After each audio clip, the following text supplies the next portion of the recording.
पूर्ण परमात्मा पाप कर्म दंड को भी काट सकता है। अभी तक जिस भी संत व महापुरुष से मिले, उन्होंने यही बताया कि पाप कर्म फल भोगने से ही समाप्त होगा। वो प्रभु कौन है जो पाप कर्म को काट देता है, वो काल के बंधन से छुड़वा देता है। उसका क्या नाम है, पूजा की विधि क्या है? कृपया अवश्य सुनिए जगत गुरु तत्वदर्शी संत रामपाल जी महाराज के अमृत वचन। सत साहिब बोलो, सतगुरुदेव की जय। बंदी छोड़ कबीर परमेश्वर जी की जय। बंदी छोड़ गरीबदास जी महाराज जी की जय। स्वामी रामदेवानंद जी गुरु महाराज जी की जय हो।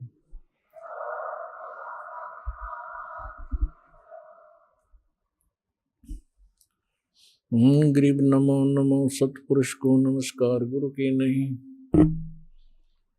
सुर नर मुनिजन साधुओं संतों सर्वस्ती नहीं। सतगुरु साहेब संत सब डंडो तम प्रणाम। आगे पीछे मज हुए तिनको जा कुर्बान।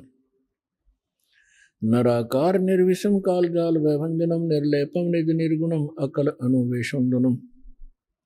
सोहम सुरति समापतम सकल समान नानिर्तल। उज्ज्वल हिरंबर हरदमम बेपरवा अथा है वार पार निमज्जतम। ग्रीव जो सुमर सिद्ध होई गणनायक गलता ना करो अनुग्रह सोई पारस पद परवाना। आदि गणेश मनाऊं गणनायक देवन देवा। चरण कमल लो लाऊं आद्यंत करूं सेवा। परम शक्ति संगीतम रिद्धि सिद्धि दाता सोई। अवगत गुण अतीतम सत्य पुरुष निर्मोही। जगदम्बा जगदीशम मंगल रूप मुरारी।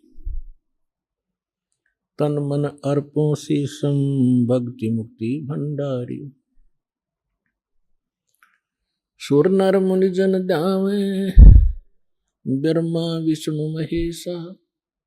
शेष शेष मुख गौवे पूजे आदि गणेशा। इंद्र कुबेर सरीखा वरुण धर्म राय ध्यावे। समरथ जीवन जी का मन इच्छा फल पावे। 33 कोटि आधारा ध्यावे शेष 88। उतरे भव जल पारा कट है यम की फांसी। 33 कोटि आधारा ध्यावे शेष 88। उतरे भव जल पारा कट है यम की फांसी। कर जोरूं विनती करूं धरूं चरण पर शीश। गुरु जी राम देवानंद जी महाराज ने दियो नाम बख्शीश। कोटि कोटि सिजदा करूं कोटि कोटि प्रणाम। चरण कमल में राखियो मैं बंदी जाम गुलाम।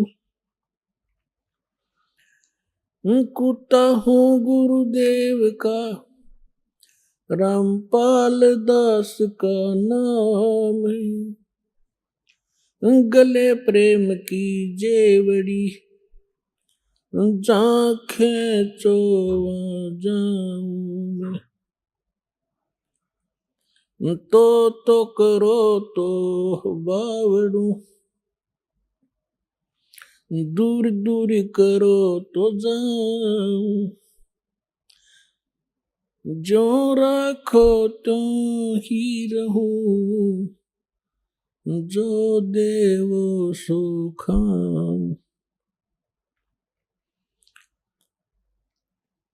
जय इब के सतगुरु मिले सब दुख आँखों रोए। चरणों ऊपर शीश धरूं, कहूं जो कहनी हो।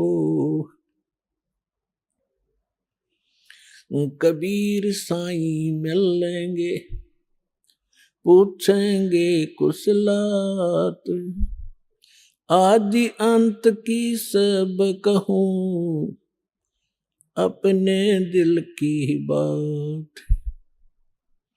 गुरु जी तुम ना भूलियो, चाहे लाख लोग मिल जाएं, हमसे तुमको बहुत है, तुम जैसे हमको नहीं। तुमरे विसारे क्या बने, मैं किसकी शरण में जाऊं। शिव ब्रंच मुनि नारदा, इनके हृदय ना समाऊं। अवगुण किए तो बहुत किए, अवगुण किए तो बहुत किए, करत न मानी हार। बावे बंदा बख्श दियो हो, बावे गर्दन उतार। अवगुण मेरे बाप जी, बख्शो गरीब नवाज। जो मैं पूत कुपूत हूँ, बोहर पिता को लाज। मैं अपराधी जन्म का, नक्शक बरे विकार। तुम दाता दुख भंजना, मेरी करो संभार। परमेश्वर की महिमा सुनने के लिए उपस्थित हुए।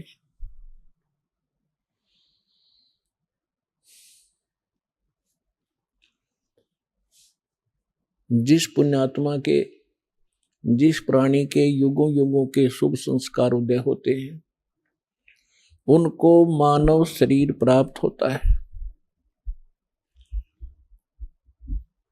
और जिन जीवात्माओं को मानव शरीर के अंदर परमात्मा प्राप्ति की प्रेरणा होती है, वो बहुत ही शुभ संस्कारी हंस होते हैं। और जिनको सतगुरु मिल जाते हैं, सत साधना प्राप्त हो जाती है, वो बहुत ही अच्छी किस्मत वाले होते हैं। जैसे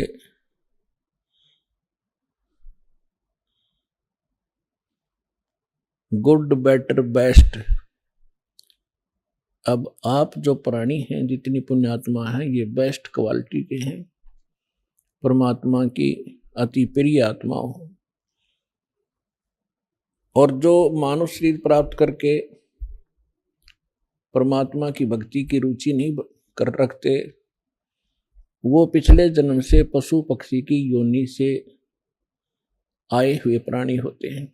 और जिनके अंदर परमात्मा प्राप्ति की प्रेरणा होती है, वो पिछले जन्म भी मनुष्य थे। अपनात्माओं अध्यात्म मार्ग का ज्ञान न होने से ये भिन्न भिन्न प्रकार के मतांतर प्रारंभ हो गए, जिनमें से एक सिरफिरा पंथ चल रहा है, ब्रह्मा कुमारी। वो एक प्रेत का चलाया हुआ है। और वो क्या कहते हैं कि मनुष्य तो मनुष्य ही रहेंगे और अन्य प्राणी ही बने रहेंगे। उनका यहां तक विधान है कि जो व्यक्ति आज जिस स्थिति में है,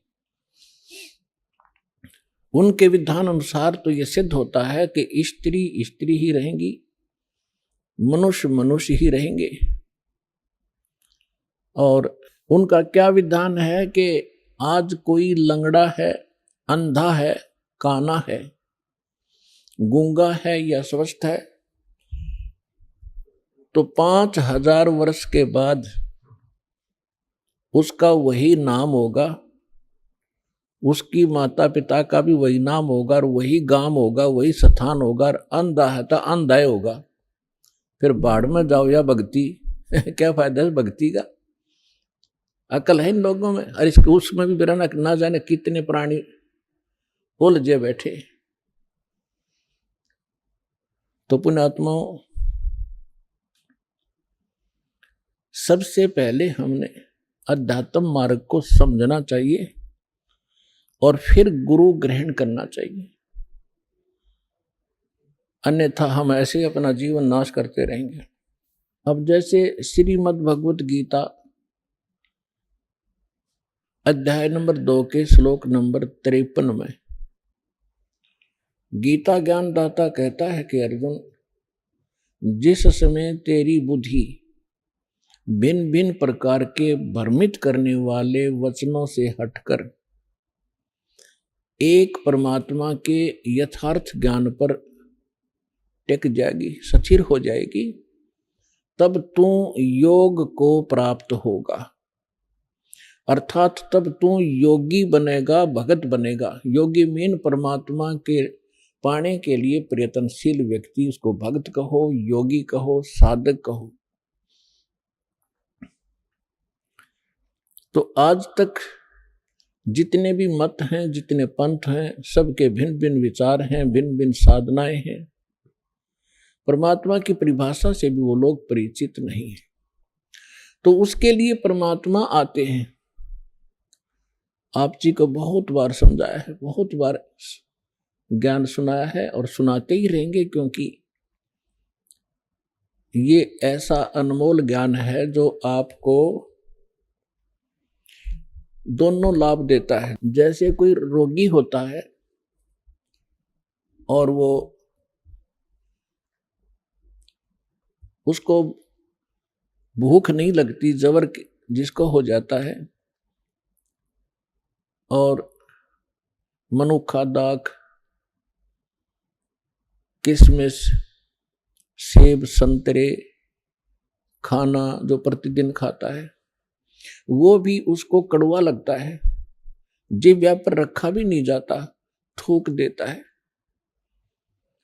तो उसके लिए क्या ट्रीटमेंट है? कड़वी गोली ही खानी पड़ेगी, ना चाहते हुए भी खानी पड़ेगी।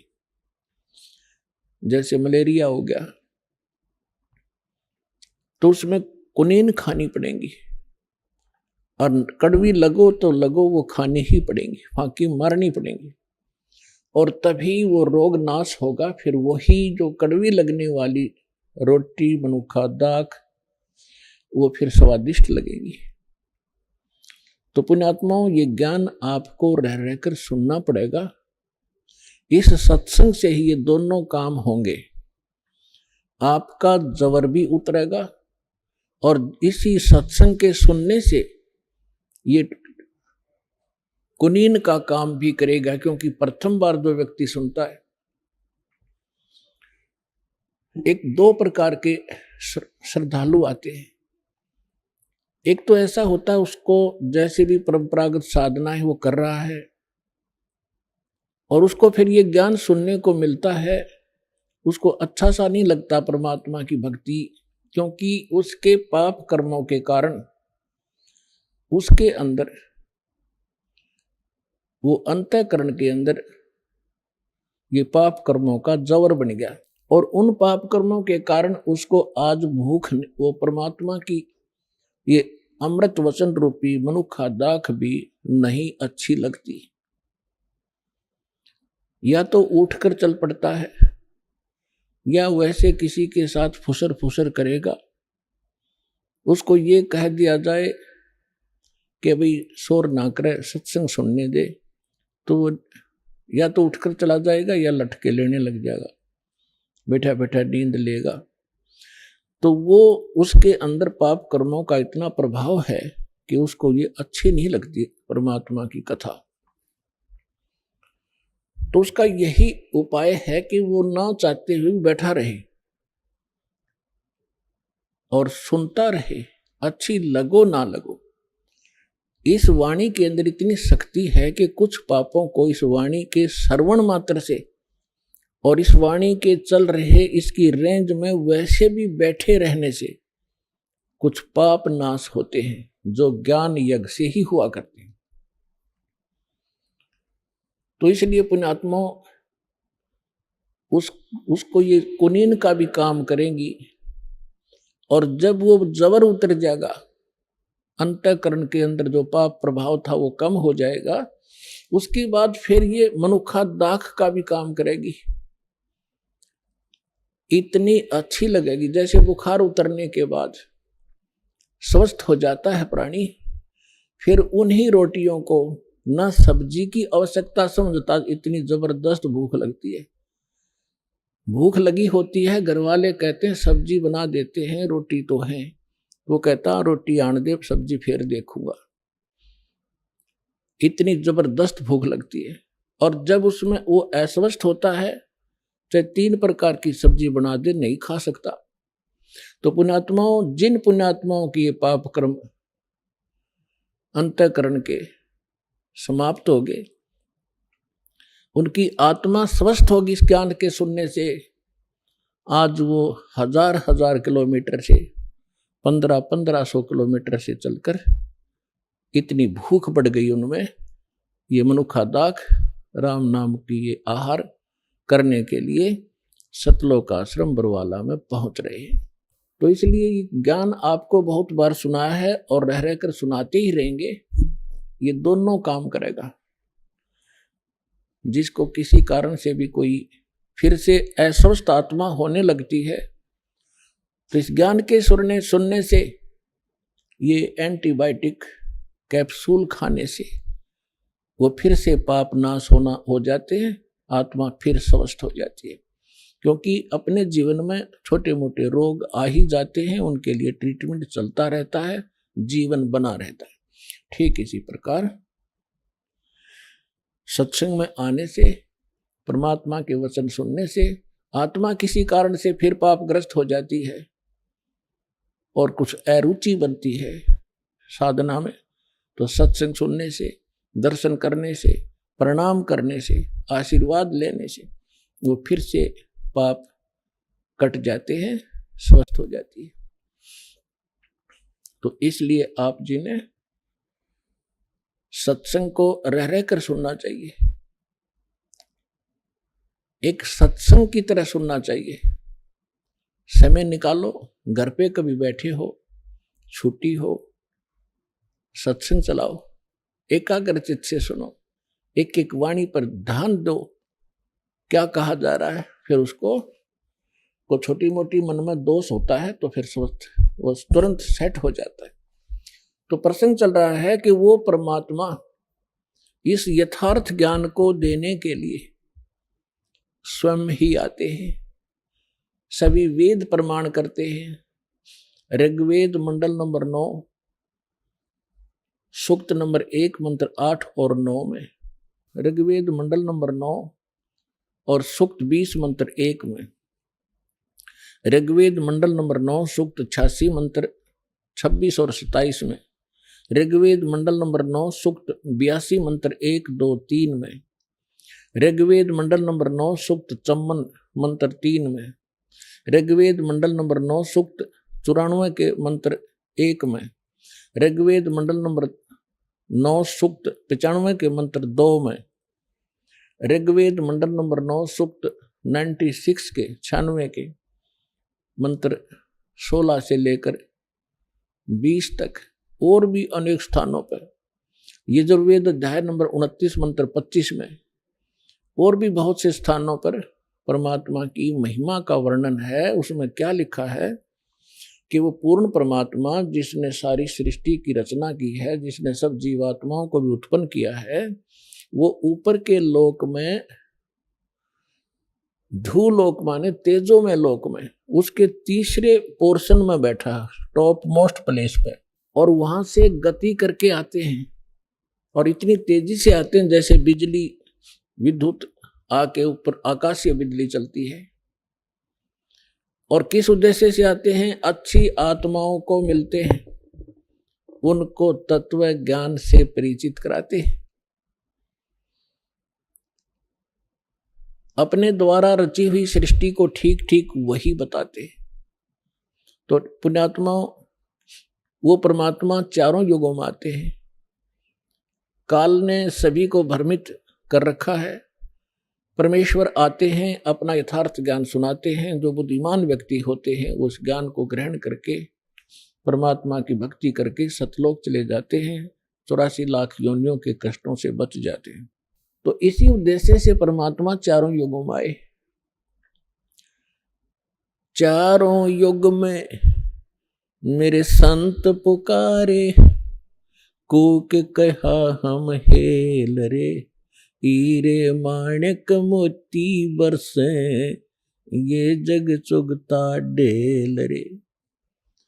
परमेश्वर कबीर साहब जी कहते हैं हम चारों युगों में आए और चारों युगों में मैंने अपनी प्यारी आत्माओं को ये ज्ञान सुनाया। जो दृढ़ भक्त थे, अच्छी आत्माएं थी, उन्होंने मेरे इस ज्ञान को स्वीकार किया और मुझसे परिचित होकर मेरे लोक को देखकर, सतलोक को जहां मैं रहता हूं, वहां ले जाकर परमात्मा ने उनको वापस छोड़ा। प्रत्येक युग में 1, 2, 4 आत्माओं को ऐसे किया। कलयुग के अंदर जिन महापुरुषों को परमात्मा मिले जो दास के नॉलेज में है और जिनको हम मोक्ष प्राप्त मानते हैं, आदरणीय धर्मदास साहिब जी, आदरणीय मलुकदास साहिब जी, आदरणीय नानक देव साहिब जी, आदरणीय दादू साहिब जी, आदरणीय गरीबदास साहिब जी, गांव छुड़ानी, जिला दज्जर, हरियाणा वाले, आदरणीय घीसा दास साहिब जी, गांव खेखड़ा, जिला बागपुर, उत्तर प्रदेश वाले, आदरणीय स्वामी रामानंद जी, बनारस काशी, उत्तर प्रदेश वाले, इन महापुरुषों को परमात्मा मिले और उनको सचखंड लेकर गए जहां भगवान रहते हैं, जहां हम पहले सभी रहा करते थे। पुण्यात्माओं, ये ज्ञान आज तक काल ने इतना दबा दिया था कि किसी का भनक नहीं पड़ गया और अब ये परमात्मा ने सार्वजनिक करना था, ये समय निर्धारित पहले ही कर दिया था। वो समय आ गया, वो ठीक का समय आ गया अब। तो अब ये पूरे विश्व में फैलेगा और सबको चाह है भगवान की। अब भूल में चाहे कोई कितनी गलती कर रहा है उस काम को अच्छा मान रहे है। कोई कसाई है, बकरे काटे, गाय काटे, भैंस काटे, तो वो भी नहीं मान रहा है। ठीक है, दादा करे था, परदादा कर यही काम कर रहा था और पिताजी भी यही कर रहे थे, कोई नो प्रॉब्लम। अब कोई शराबी है, शराब पी के उसी को अच्छा मान रहा है। कोई रिश्वत लेता है, बड़ा अधिकारी बनकर बड़ा आनंद मान रहा है। जब उसको ज्ञान होगा ये जहर दिखाई देगा और छुए भी नहीं का। ऐसे कर्म फोड़े, फिर कैंसर हो जा, टांग कट जा, अंधा हो जा, अगले जन्म में फिर कुत्ते गधे सूअर बनकर कहाँ घूम रहे होंगे। तो हमने केवल अपने इस वर्तमान की चिंता है और परमात्मा ने आपके भविष्य की घनी चिंता है। श्रीमद् भगवत गीता अध्याय नंबर 4 के श्लोक नंबर 32 में भी इसका प्रमाण है। गीता ज्ञानदाता कहता है कि अर्जुन, मैंने अभी आपको जो 25 से लेकर 30 तक आपको जो ज्ञान बताया कि कोई तो देवताओं की पूजा करके निश्चिंत है, कोई केवल व्रत उपवास रखता है, कोई योग अभ्यास ही करता है, कोई स्वाध्याय करके ही अपना मोक्ष मान रहा है, और कोई अहिंसावादी तीक्ष्ण व्रतों को ही करके ये समझ रहा है मैं मोक्ष प्राप्त करूंगा। जैसे मुंह पर पट्टी बांध कर नंगे पैरों घूमना, जैसे ये जैनी घूमा करते हैं। तो परमात्मा ने फिर गीता ज्ञानदाता कहता है कि ये सब अपनी अपनी साधनाओं को पापनाशक जानते हैं, यानी पापनाश होंगे तो मोक्ष होगा। सभी इसलिए कर रहे हैं कि जो साधना जो भी कोई कर रहा है उसने बढ़िया मान रहा है, सही मान रहा है, नहीं तो उसको पता लग जाएगी दिशा गलत है तुरंत छोड़ देगा। तो वो सब अपनी अपनी साधनाओं को पापनाशक जानते हैं, यानी सही मान रहे हैं। लेकिन चौथे अध्याय के 32वें श्लोक में कहा कि अर्जुन, इन यज्ञों यानी धार्मिक अनुष्ठानों की जानकारी परमात्मा ने अपने मुख कमल से बोली है, उसमें विस्तार से कही गई है, उसको सूक्ष्म वेद तत्व ज्ञान कहते हैं। उसको जानने के बाद तो सभी पाप कर्मों से मुक्त होगा। चौथे अध्याय के 33वें श्लोक में कहा है कि अर्जुन, इस द्रव्य में यज्ञ की अपेक्षा ज्ञान यज्ञ श्रेष्ठ है। कहने का भाव यह है कि अंधाधुंध आंखें बंद करके देखा देखी ये द्रव्य यज्ञ करना, कि तो कांबड़ बांट दिए, कि तो धर्मशाला बनवा दी, कहीं भंडारे कर दिए और किसी को दक्षिणा दे दी। कहते ये इस प्रकार बगैर विवेक के, बगैर जानकारी के ये द्रव्य में यज्ञ करने की अपेक्षा ज्ञान यज्ञ श्रेष्ठ है। यानी तत्व ज्ञान समझ, फिर वो तत्वदर्शी संत तुझे जो ज्ञान दें फिर उस तरह करो। गुरु बिन माला फेरते, गुरु बिन देते दान, गुरु बिन दोनों निष्फल है, चाहे पूछो वेद पुराण। चौथे अध्याय के 34वें श्लोक में कहा कि वो तत्व ज्ञान तत्वदर्शी संतों किसके पास जाकर समझ, उनको दंडवत प्रणाम करने से। श्रीमद् भगवद गीता अध्याय नंबर 18 के श्लोक नंबर 65 में गीता ज्ञान दाता कहता है कि मुझे नमस्कार कर, मेरा भक्त बन, नो इसमें कोई संदेह नहीं, तू मुझे ही प्राप्त होगा। अपने को भी केवल प्रणाम करने का उसने दिशा निर्देश दिया है और तत्वदर्शी संत के लिए कहा उसको दंडवत प्रणाम की जाती है।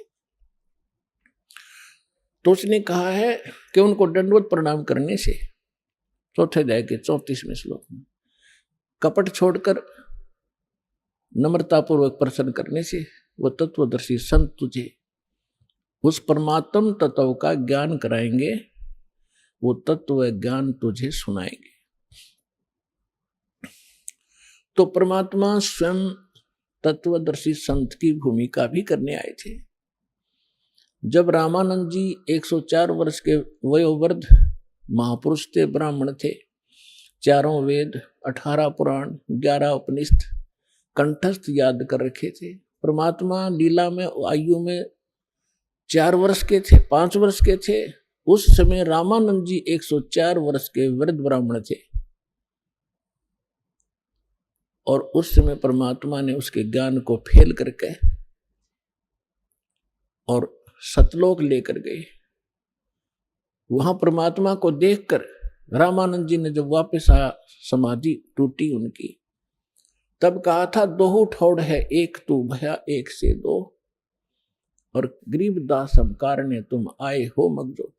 अब इसमें गरीबदास जी की जो साथ में नाम आता है, ऐसा समझो जैसे तुलसीदास जी ने लाखों वर्ष पहले की रामायण की घटना या कथा जो कि तो अपनी लैंग्वेज में चित्रार्थ कर रखी है, इसलिए तुलसीदास जी का नाम आता है, लेकिन गुणगान श्री रामचंद्र जी के हैं।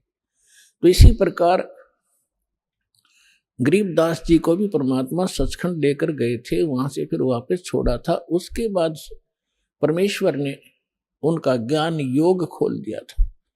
आदरणीय गरीबदास साहिब जी ने परमेश्वर की महिमा कलम तोड़ लिखी, आंखों देखी। तो क्या कहा, दोहु ठोर है एक तू बया एक से दो, गरीबदास हम कारणे तुम आए हो मगजो। रामानंद जी कह रहे हैं, गरीबदास जी बता रहे, तुम साहेब तुम संत हो, तुम सतगुरु तुम हंस, गरीबदास तेरे रूप बिना और न दूजा अंश। बोलते रामानंद जी सुनो कबीर करतार, गरीबदास सब रूप के तुम ही सृजनहार। तुम साहेब तुम संत हो, तुम सतगुरु तुम हंस। अपने आत्माओं, वो परमात्मा 600 वर्ष पहले आए थे। 4 युगों में आते हैं। सतयुग में सत सुकृत कह टेरा, त्रेता नाम मुनींदर मेरा, द्वापर में करुणा में कहाया, कलियुग नाम कबीर धराया।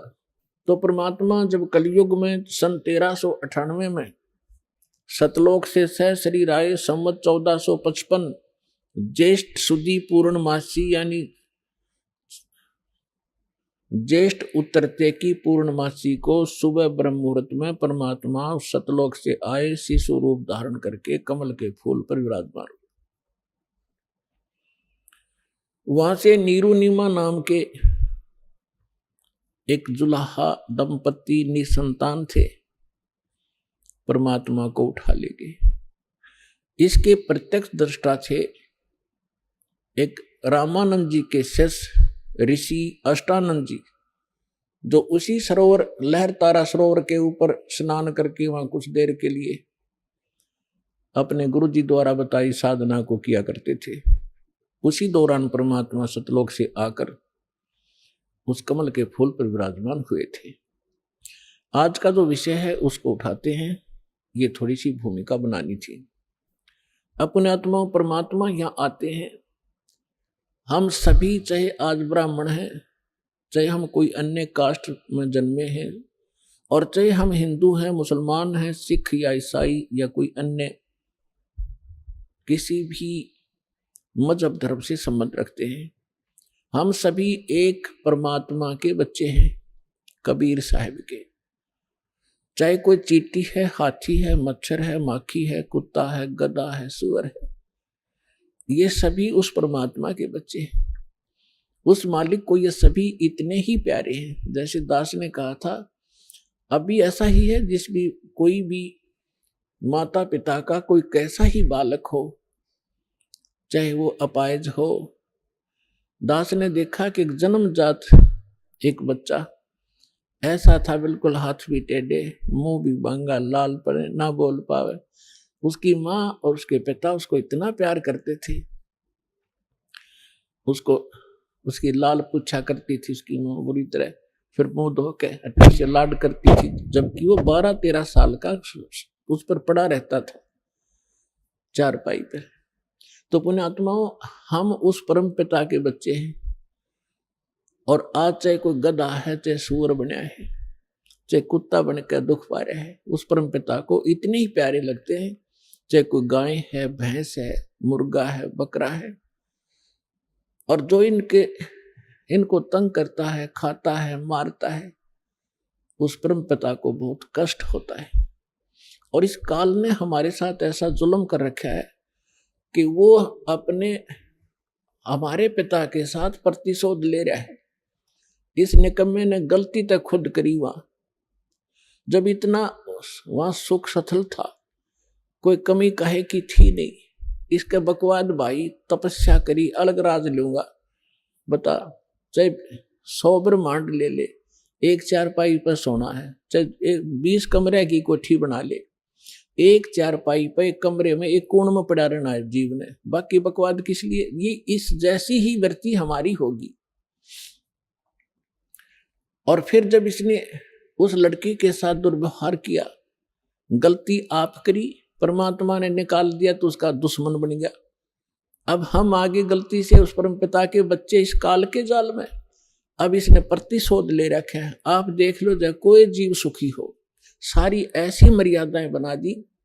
जैसे घर में देख लो, घर घर में महाभारत रोज होती है। ऐसा संयोग बना रखा है कि जैसे सास तो होगी 50 वर्ष की और बहू होगी 18 और 20 वर्ष की। अब 50-55 वर्ष के व्यक्ति का और 15-20 वर्ष 18-20 वर्ष के बालक की कदे भी नेचर ना मिले, और दोनों ने घर में रहना, दोनों का खड़ा जो एक्सीडेंट रहेगा, तो चैन होने नहीं देता। इसने इस ढंग से सेट कर दिया। तो पुण्यात्मा, इसका और कोई विकल्प नहीं है। एक तो ज्ञान समझे, और ज्ञान समझ कर फिर उस ज्ञान के आधार से शांति हो सकती है। एक उदाहरण है, एक सास अपनी बहू को बहुत ताड़ती थी, धमकाती, खुरकाती थी, छोटी छोटी बातों पर घना दुखी कराया करती। तो एक दिन उसने उसकी सास को उसकी एक सहेली बुढ़िया थी, वो कहने लगी कि बहन चल सत्संग सुन कर आते हैं, मैं आज लेट होगी, थोड़ी देर होगी, मुझे अकेली मैं जा नहीं सकती, तो मेरे साथ चल।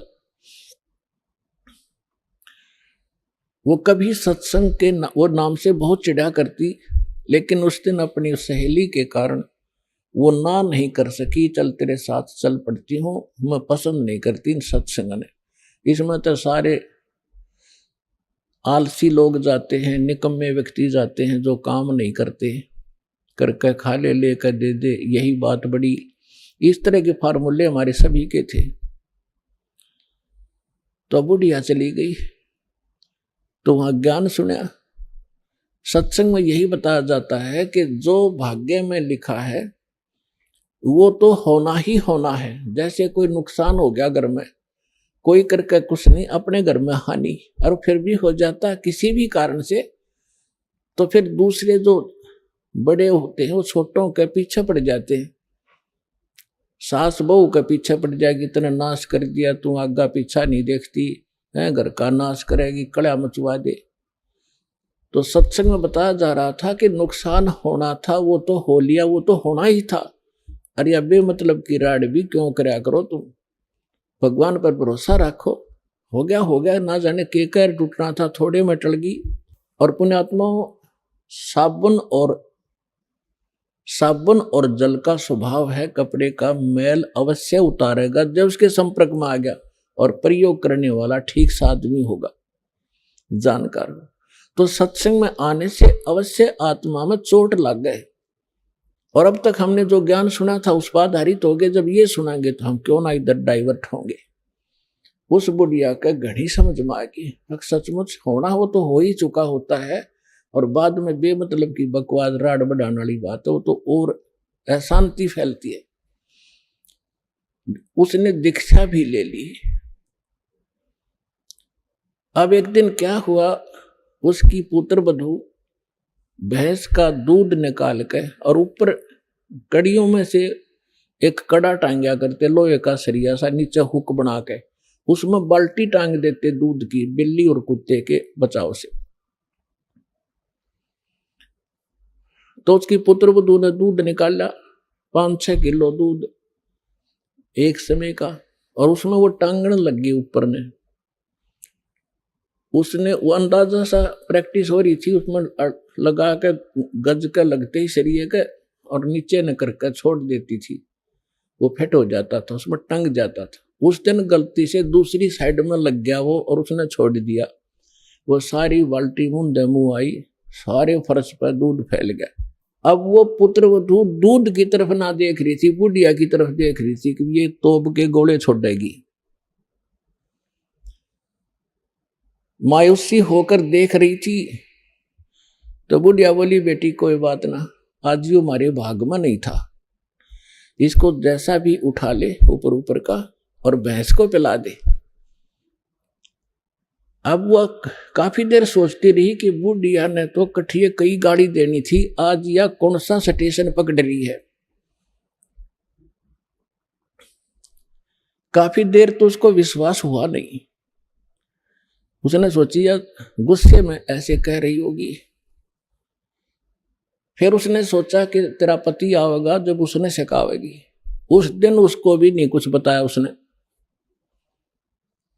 तो उस बुढ़िया, उस लड़की ने, पुत्र वधू ने उस अपनी सास के पैर पकड़ लिए, ना दोनों ने रक्षा करती, और कहा मां मेरे से गलती होगी ना बेटा, कोई बात ना, ये तो होना ही था, ये तो हमारे भाग में आज था ही नहीं, खाम खराड़ बढ़ाया करते हम तो बेटी, कदे कुछ नहीं कूदते थे।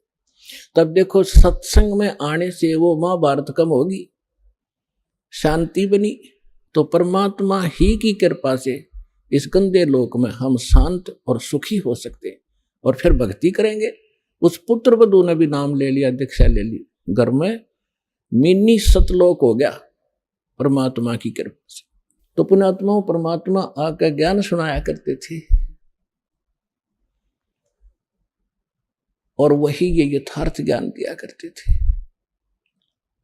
हमारे धर्मगुरु हिंदुस्तान के अंदर मुसलमान और हिंदू ये दो ही मजहब अधिक थे, और ये दोनों परमात्मा के बालक।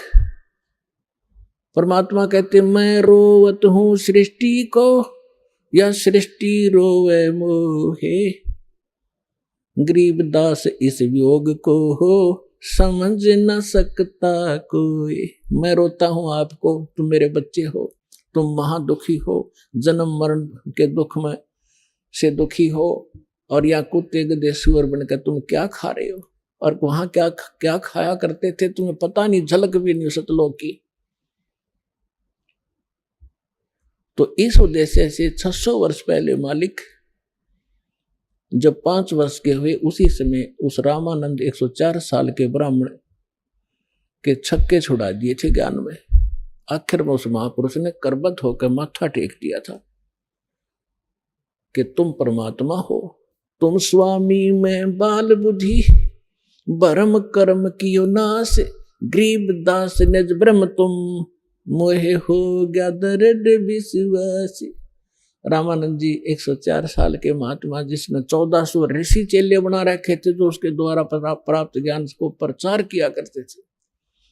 अब वो कहता है तुम स्वामी में बाल बुद्धि। पुण्यात्माओं, ब्राह्मण इसको कहते हैं। परमात्मा कहते हैं ब्राह्मण सोए जो ब्रह्म पहचाने। अब वो ब्राह्मण था, उसने ना समाज देखा ना इज्जत देखी, भगवान देखा। एक तरफ तो धानक का लड़का खड़ा, एक तरफ सारा समाज खड़ा। धानक के लड़का नहीं, वो भगवान दिखा उसने, क्योंकि स्वयं देख चुके थे और चरणों में गिर गए। इसको ब्राह्मण कहते हैं, इसको विद्वान कहते हैं, महापुरुष कहते हैं। लोक लाज करे नहीं, परमात्मा के लिए निकला था और परमात्मा सामने खड़ा, फिर समाज ने देखेगा वो व्यक्ति तो महामूर्ख है, वो भक्त नहीं है फिर। तो परमात्मा अपने सभी हिंदुओं को भी समझाया करते थे, मुसलमानों को भी समझाते थे, और क्या कहा करते थे, नहीं है दारम दारा वहां तो नहीं है दारम दारा, नहीं है दारम दारा वहां तो नहीं है दारम दारा। उस दरगाह में धर्म राज है, उस दरगाह में धर्म राज है, वो लिखा लेगा सारा वहां तो नहीं है दारम दारा, नहीं है दारम दारा वहां तो नहीं है दारम दारा। मुल्ला कुके बंग सुनावे, मुल्ला कुके बंग सुनावे, ना बैरा करतारा वहां तो नहीं है दारम दारा, नहीं है दारम दारा वहां तो नहीं है दारम दारा।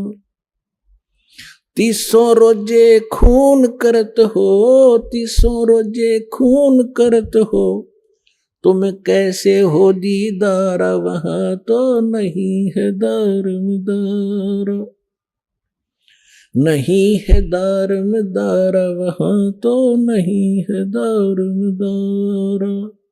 मूल गवाए चले हो काजी, मूल गवा चले हो काजी, बरिया घोर अंगारा वहां तो नहीं है दारम दारा। भवजल डूब गए हो भाई, भवजल डूब गए हो भाई, तुमरा कीजेगा मुंह काला वहां तो नहीं है दारम दारा। ये तो काजियों को समझाया, मुसलमान धर्म के मार्गदर्शकों को। अब ब्राह्मणों को, हिंदुओं को समझा रहे हैं, भाई वेद पढ़े पर भेद न जाने, वेद पढ़े पर भेद न जाने, ये बाँचे प्राण 18 वहां तो नहीं है दारम दारा। जड़कू अंधा पत्ते खवावे, जड़कू पत्थर की मूर्ति का गनों को फूल चढ़ावे, फल चढ़ावे, और पढ़े वेद और गीता और ओछी साधना करे मनमुखी। वेद पढ़े पर भेद न जाने, ये बाँचे पुराण 18, जड़ को अंधे पत्ते खुआवे, ये भूल गई सिरजनहारा। उजड़ खेड़े बहुत बसाए, बकरा झोटा मारा, जाकू तो तुम मुक्ति कहत हो, वो है कच्चे बारा। मांस मछरिया खाते पांडे, किस विद रहे अचारा, सौ जजमान नरक में चाले, और डूबे स्यों परिवारा। छाती तोड़ हन जम किंकर, लाग्या जम का लारा, दास गरीब कहे बेकाजी, ना कहीं वार न पारा।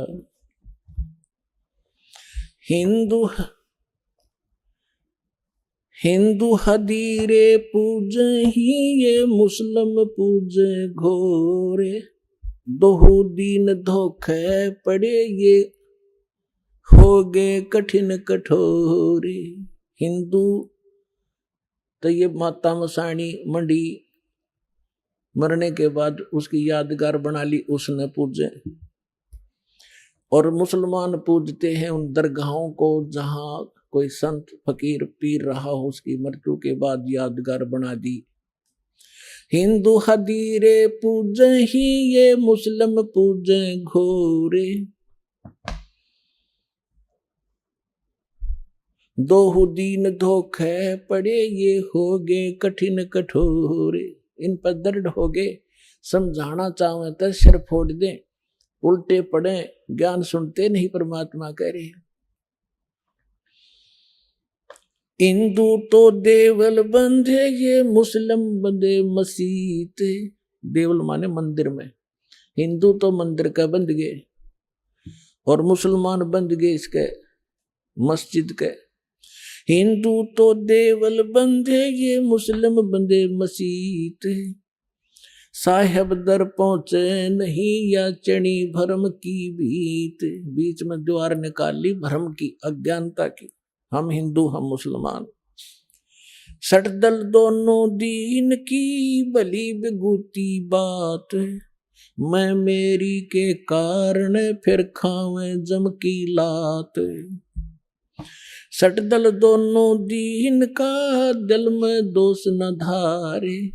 सतगुरु का कोई एक है, यू जम का सब संसार।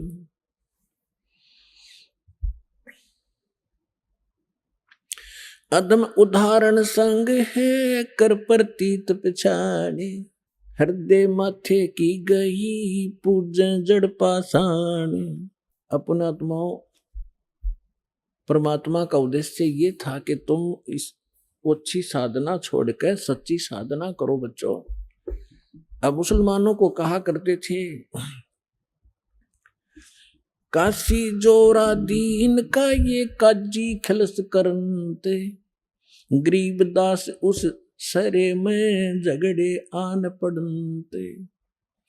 सुन काजी राजी नहीं, आपे अलय खुदा। गरीबदास किस हुक्म से, तन पकड़ पछाड़ी गाय। अब परमात्मा कहा करते थे कि तूने किसके आदेश से गाय मार दी। उस परमात्मा का आदेश जिसने 6 दिन में सृष्टि रची और 7वें दिन तख्त पर जा बैठा, आप उसके आदेश का पालन करो। वो है अल्लाहु अकबर। परमात्मा स्वयं आए हुए थे, वो बता रहे थे।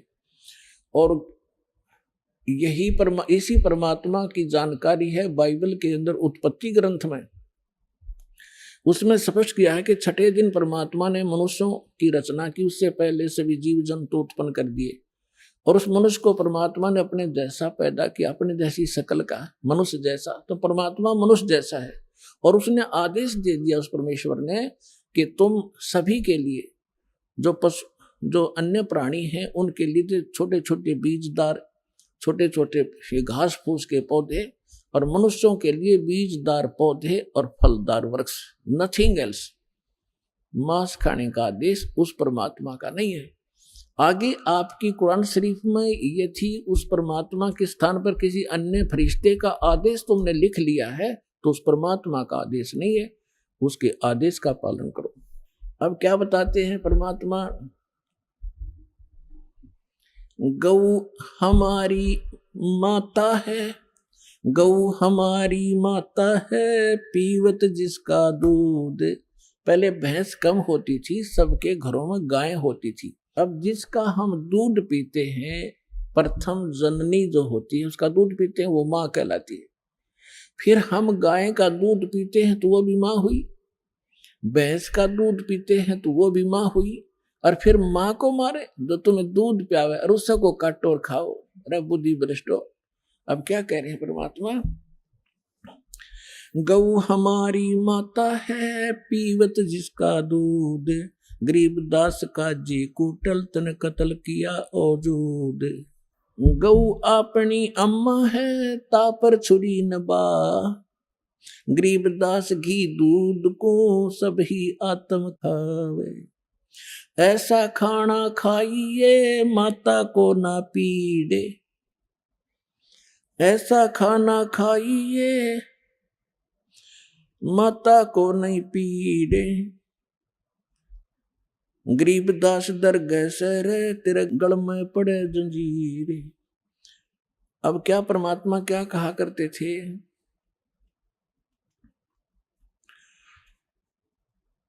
कि काजी पटक कुराने को उठ गए सिर पीटे। गरीब दास जुल्हे ने इस धानक ने कैसी कही बात कही अदीठ। अदीठ माने हमने कभी सुनी नहीं ये बात, ऐसी ऐसी बकवाद कर रहा है ये। और गुस्से में होकर उठ कर काजी चले गए।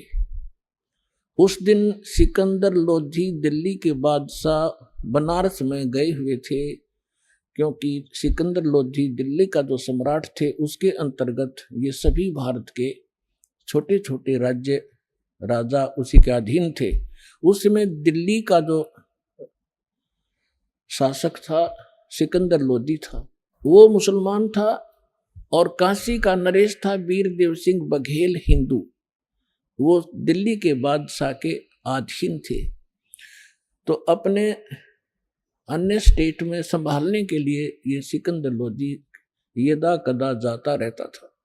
तो जब जिस दिन वो सिकंदर लोधी वहां पहुंचा हुआ था, ये वार्ता तो उनकी पहले होती रहती थी, उस दिन सिकंदर लोधी वहां पहुंच गया।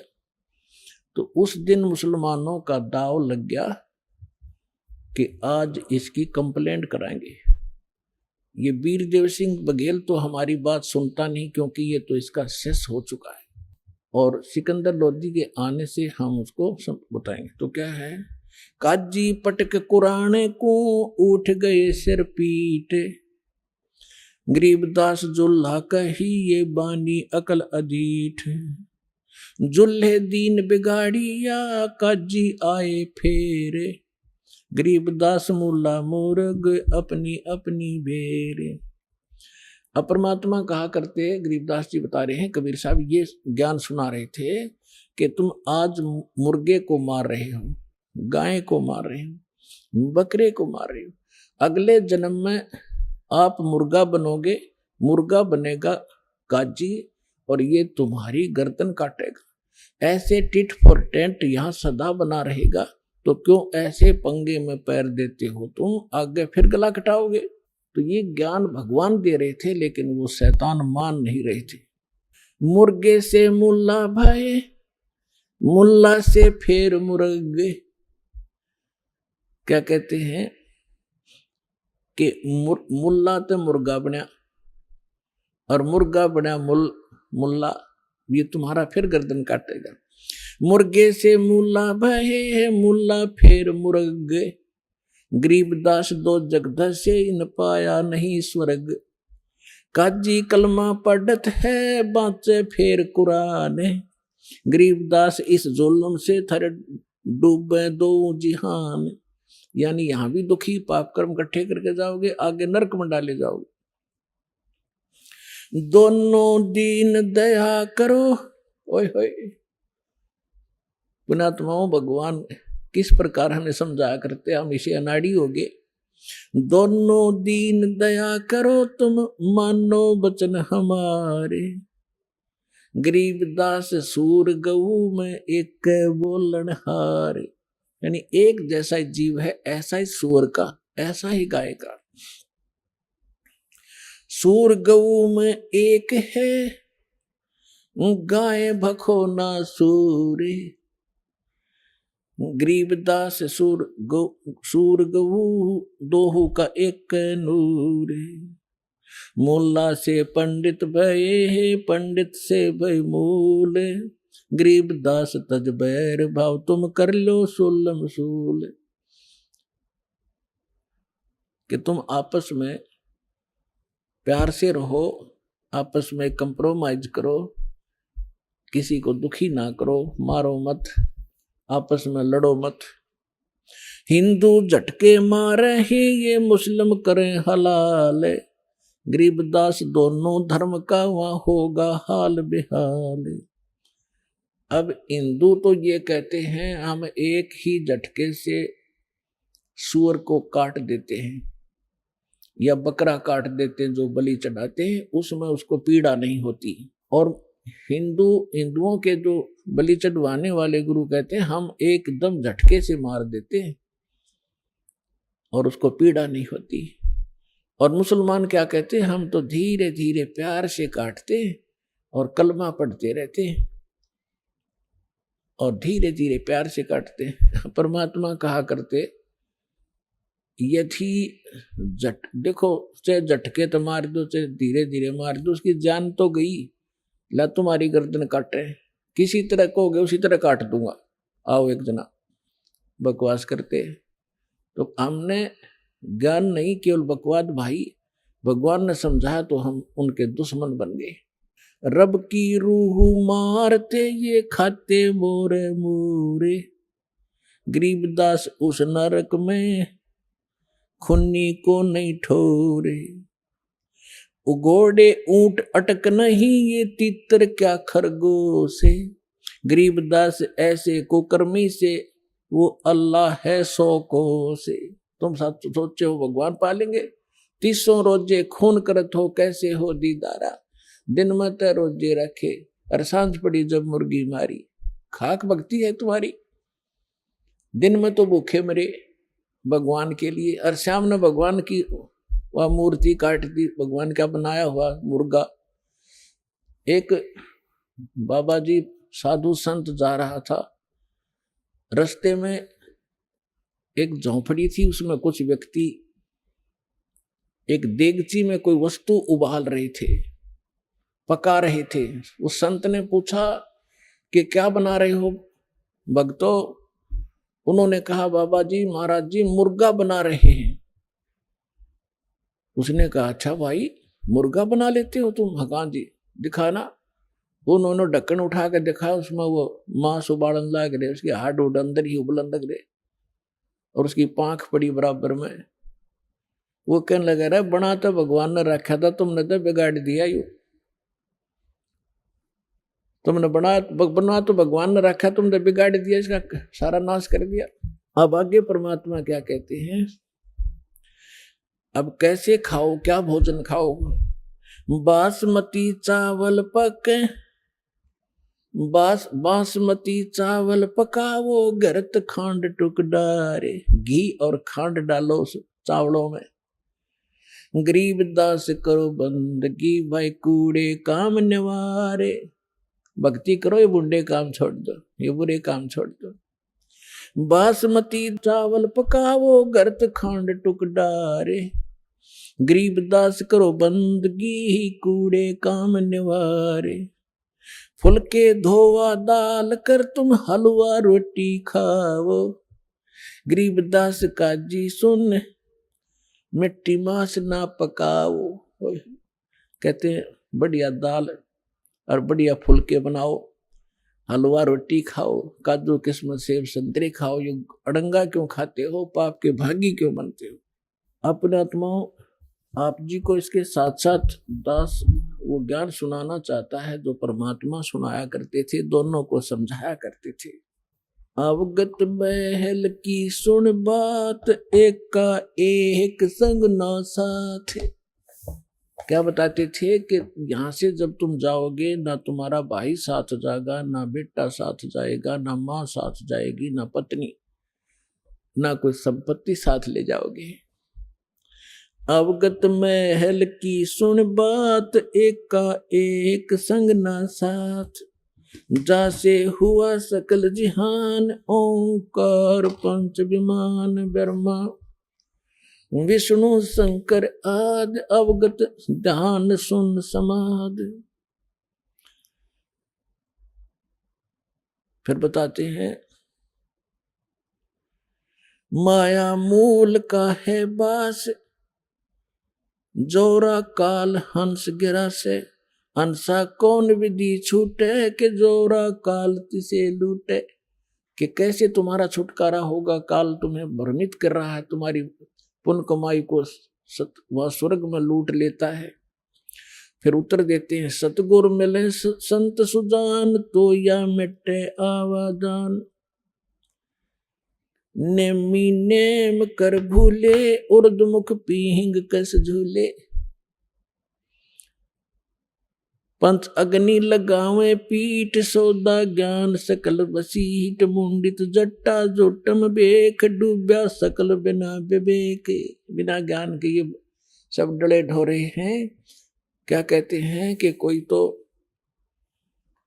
ऊपर को पैर करके नीचे को सिरासन पर खड़े होकर, जैसे भस्मागिरी जैसे निकम्मी आत्मा सिरासन पर 12 वर्ष तक खड़ा रहा और भगवान शिव की पूजा करे, उसी का पुजारी। और भगवान शिव से फिर भगवान शिव ने पूछा, भाई क्या मांगता है? मांग। कहा कि वचनबद्ध हो, वचनबद्ध हो गया। और क्या मांगा कि भस्म कड़ा दे दो।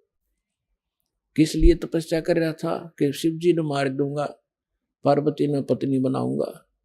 ऐसे दुष्ट तो और इसी तगड़ी साधना करते दिखेंगे तो तगड़ा भगत होगा। तो परमात्मा कहते प्रथम तो ये साधना शास्त्र विरुद्ध, और फिर तत्व ज्ञान बिना ये विकार मिटे नहीं। नेमी नेम कर भूले, उर्दमुखी पीहिंग कुछ झूले। कोई तो ऊपर न पैर करके नीचे निसर, या कोई पींग ऐसे झूला सा डाल के उसमें खड़े होकर तपस्या करते हैं। कोई पंच अग्नि लगावे पीठ, सौदा ज्ञान सकल बसीठ। कोई पांच धोने लगा के बीच में बैठ जा डोंगी, और कख उसने पता नहीं है। कहीं वेद और गीता में ये साधना जो ये डले डोया करते, राम देखा करते। मुंडित जट्टा जूटम बेख, डूब्या सकल बिना विवेक। एक तो मुंडित कति उस तरह फिरवा के और लाल कपड़े पहन के कति बैठा न, सोचा साधु पड़ा होगा। और एक बड़ी बड़ी जटा रखा के गल में माला मूला पैर के दिखा महापुरुष होगा। उसके विषय बता रहे थे, मुंडित जट्टा जूटम बेख, डूब्या सकल बिना विवेक। अलोनिया खाते नहीं लोन, जीजे पीठ तिस गौण।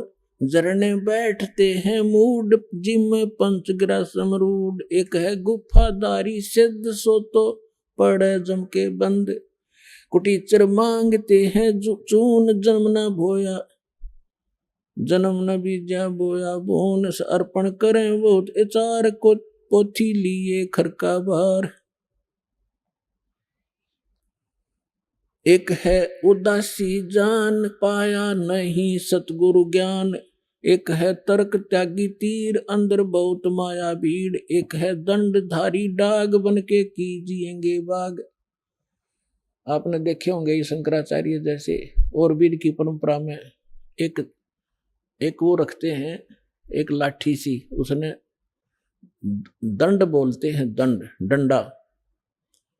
और उसने इतना आदर से रखते हैं उस लठ ने, उसके ऊपर कपड़ा डालेंगे बहुत बढ़िया, और उसने कंधे पर रखेंगे, धरती में नहीं धरे, बेइज्जती हो जाएगी।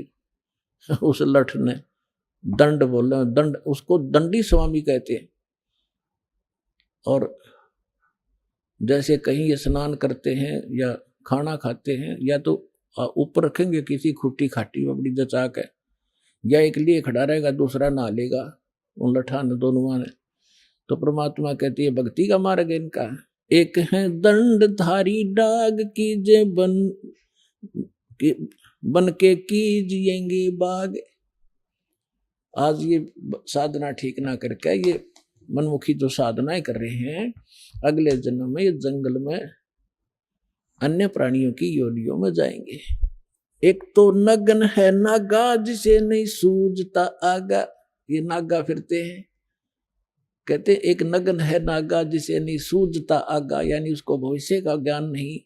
आज यो निवस्त्र घूम रहा है और इसी में मानते हैं कि मैं त्यागी और वैरागी हूं। अगर नंगा रहने तो भगवान मिला, ये पशु पक्षी सारे ना नंगे फिरे, फिर ये तो आपसे पहले प्राप्त कर लेते और जंगल में ही रहते।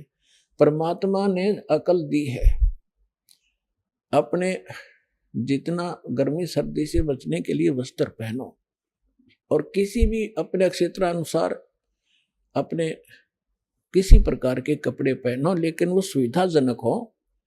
अब जैसे आजकल देखा, ये जीन की पैंट पहने लड़की भी लड़के भी, और उसने पैर के आड़ा सत्संग में आ जाए, वो बैठ नहीं सकते, उनको अलाउड नहीं यहाँ पर पैर के आना। अब ऐसा भी नहीं पहनना चाहिए जो बेमतलब की बकवाद हो। अब बैठा नहीं जा, बैठे बिना सत्संग सुना नहीं जा, थोड़ी सी देर में ये पैरों की नसें बंद हो जाए उनके पैर के बैठने से। तो ऐसे वस्त्र पहनो जो सुविधाजनक हो और अभद्र से ना लगे। कैसे ही पहन लो, लाल पीले कैसे ही पहन लो। अब जैसे दाढ़ी रखो या ना रखो, जटा रखो या ना रखो, वो आपकी मौज है, लेकिन साधु रूप में ये दाढ़ी और मूछ रखना और जटा रखना अलाउड नहीं है, क्योंकि आपसे भ्रमित होंगे। अन्य प्राणी न सोचेंगे यू महात्मा है, या बिजली ऐसे ही गिरी हुई है अभी तक। हम इन नकलियों को एक विशेष साडंबर देखकर उसी को प्रणाम, उसी को दान, उसी से दीक्षा ले बैठते हैं और दोनों का भट्ठा बढ़ा देते हैं। अब परमात्मा गरीबदास साहिब जी को मिले थे। अब परमात्मा कहा करते कि हिंदू तो कहते हैं मुसलमान काफिर, ये मांस खाते हैं, और हिंदू मुसलमान कहते हैं हिंदू काफिर, ये आन उपासना करते हैं, ये मांस मिट्टी नहीं खाते। अब यहाँ थोड़ा सा पहले एक हिंट देता हूँ, एक कथा सुनाता हूँ कि एक समय एक सिकंदर लोधी जब काशी पहुंच गया बनारस में, उधर से काजियों का दाव लग गया मुल्लाओं का कि आज इसकी शामत अड़ा देंगे। और सिकंदर लोधी के पास जाकर के क्या क्या कह दिया कि महाराज हमारा तो जीना हराम कर दिया, हमने तो काशी छोड़नी पड़ेगी। एक धानक है, एक शूद्र है, हिंदू है, काफिर है, और वो हमारी मुसलमान धर्म की बेइज्जती करता। हजारों की संख्या में मुसलमान इकट्ठे होकर चले गए, और वो इतना काफिर है कि मांस मिट्टी भी नहीं खाता और मांस मिट्टी खाने वालों को काफिर कहता है। तो सिकंदर लोधी ने कहा कि लाओ पकड़ के, कौन है वो ऐसा नालायक आदमी। अब परमात्मा को पकड़ ले गए 10 जने, 10 सिपाही और जाके खड़ा कर दिया कि ये है जी। अब सिकंदर लोधी कहने लगा कि अच्छा ये मांस भी नहीं खाता, और जी ये कहता है हम ही अलखल्ला है, कुतुब गोस और पीर, गरीबदास खालिक दनी हमरा नाम कबीर, ये अपने आप को खुदा कहता है। तो सिकंदर ने कहा कि खुदा की तो बात छोड़, तू पीर भी होगा तो इस गाय को जिंदा कर दे। हमारे पीर ने, हमारे हजरत मोहम्मद ने एक गाय को मार कर जीवित कर दिया था, तो इस गाय को काटेंगे तो इसको जीवित करना, नहीं तो तेरी गर्दन काट दूंगा। अब सिकंदर लोधी थोड़ा सा बुद्धिमान था कि भी हो सकता, जब इतना कॉन्फिडेंस से ये कह रहा है, कदे संत हो और तू नाजायज दुखी कर दे, तेरे को श्राप दे दे। तो पहले उसने परीक्षार्थ से गाय काट दी बड़ी सभा में, और गाय गर्भवती थी। अब मां बेटे के 4 टुकड़े हो गए। तो यहां परमात्मा ने कहा था गाय अपनी अम्मा है, इस पर छुरी ना बा, गरीबदास की दूध ने सभी आत्म खा। अरे निकम्यो, यह गाय ना मुसलमान को मना करती दूध से, ना हिंदू को। और मुसलमानों तुम इसे एक दिन काट के इसको फारिग कर देते हो, इसका दूध पियो, 10 साल तक दूध पियाओ, तुम्हारे को घी खिलावे। परमात्मा कह हित की बात हम मानना करते अहित की। कहते कहें भली मानना बुरी, यह परीक्षा नीच आत्मा की यह परीक्षा होती है, उसके भले की को उल्टा पड़ेगा। तो परमात्मा से कहा सिकंदर लोधी ने कि उठ कबीर, अब करके दिखा इस गाय को जीवित। अब परमात्मा खड़े हुए और उठ के एक थपकी मारी गाय के, एक मारी बच्चे के एक टुकड़े के। अब दोनों गाय भी जीवित जुड़ गई और बच्चा भी जुड़ गया, दोनों खड़े हो गए एकदम फटाक से। और परमात्मा ने ला के बच्चा और दूध का बाल्टी ठोक दी और दर दिया। अग्नि को मैं दूध पी लो, इसने क्यों खाओ इस मास ने। बोलो सतगुरुदेव।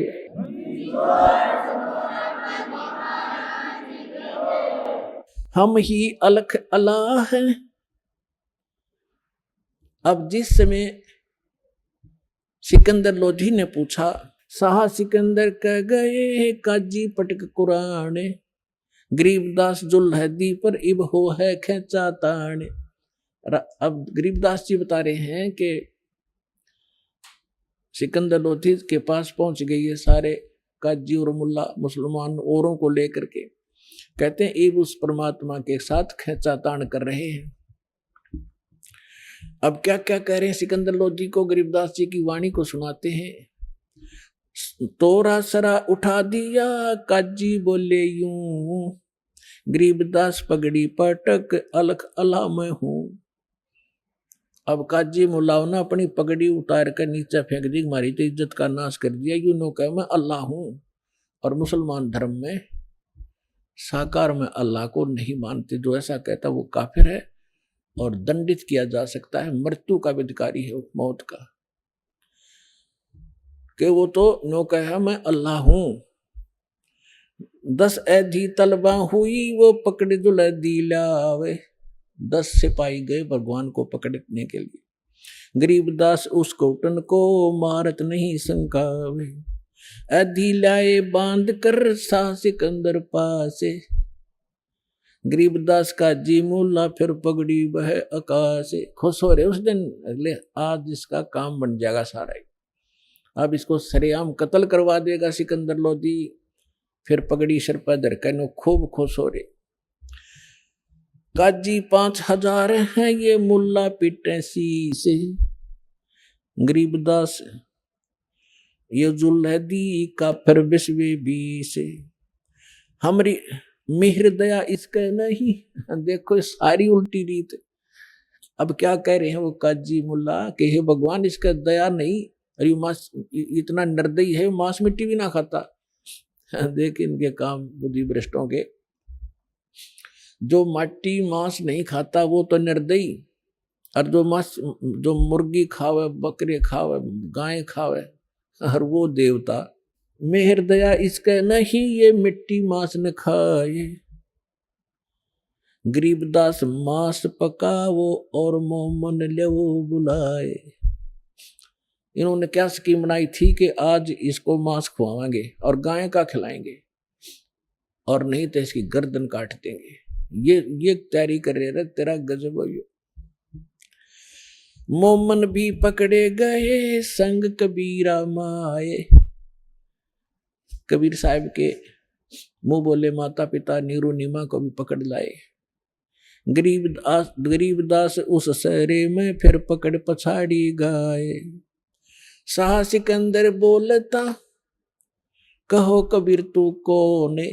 सिकंदर लोधी कहता बोल अब तू कौन है। गरीबदास गुजरे नहीं अब कैसे बैठा मौन। तू अपने आप को भगवान कहता, अल्लाह कहता, बोल अब क्यों ना बोलता। जीवित कर इस गाय को। परमात्मा खड़े हुए।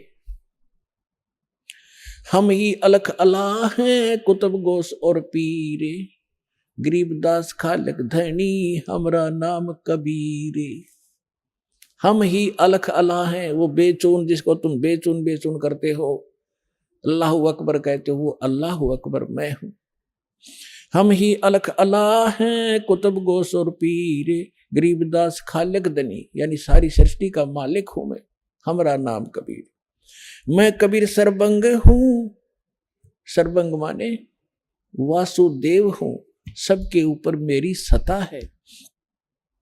मैं कबीर सर्वंग हूँ ये सकल हमारी जात, गरीबदास पिंड प्राण में जुगन जुगन संग साथ। गौ पकड़ बिस्मल करी दर्ग खंड अजूद, वह गाय गर्भवती गाय को काट के टुकड़े न्यारे न्यारे कर दिए चार। गरीबदास उस गऊ का फिर पीवे दुल्हा दूध, जीवित किया दोनों माँ बेटों को और ला के नीचे बच्चा और दूध की बाल्टी भर दी। चुटकी तारी थाप दी, गऊ जवाई बेगे, तुरंत जीवित कर दी दोनों को। गरीबदास दूध जन लगी, दूध भरी ता देगे।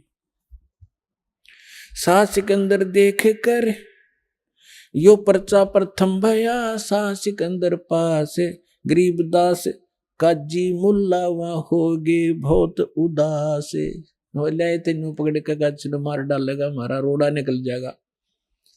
और सा सिकंदर ने, उस सिकंदर लोधी ने चरण पकड़ लिए।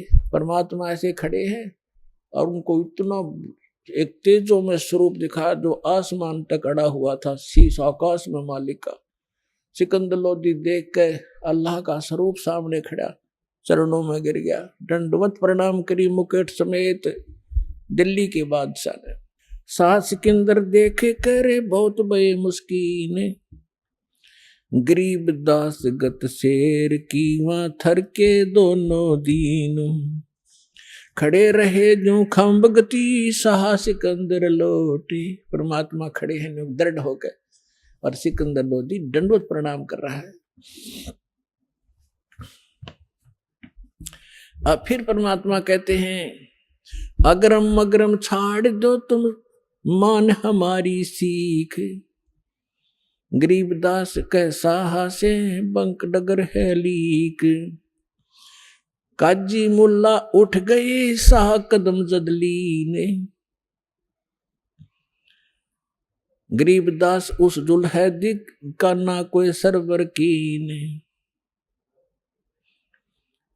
अब क्या बताते हैं कि जब सिकंदर लोधी ने परमात्मा के चरण दे लिए तो वो सारे चले गए। जादूगर है, इसने राजा को भी अपने कंट्रोल में कर लिया। तो पुण्यात्माओं,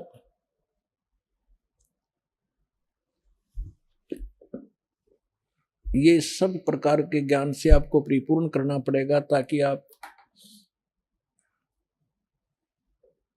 परमात्मा की महिमा और उसके साथ साथ साधना कौन सी ठीक है, कौन सी नहीं करनी चाहिए, किन किन ने कैसी की और परमात्मा हमारे लिए किस लिए आते हैं, वो सबसे परिचित हों। अब परमात्मा कहा करते कि भाई काफिर ना हिंदू हैं ना मुसलमान हैं। कौन है वो काफिर? काफिर बोध सुनो रे भाई, दोहु दीन बिचराम खुदाई।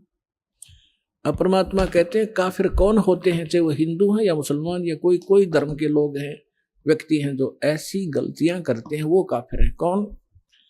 काफिर जो माता दे गाली, वह काफिर जो खेलें सारी।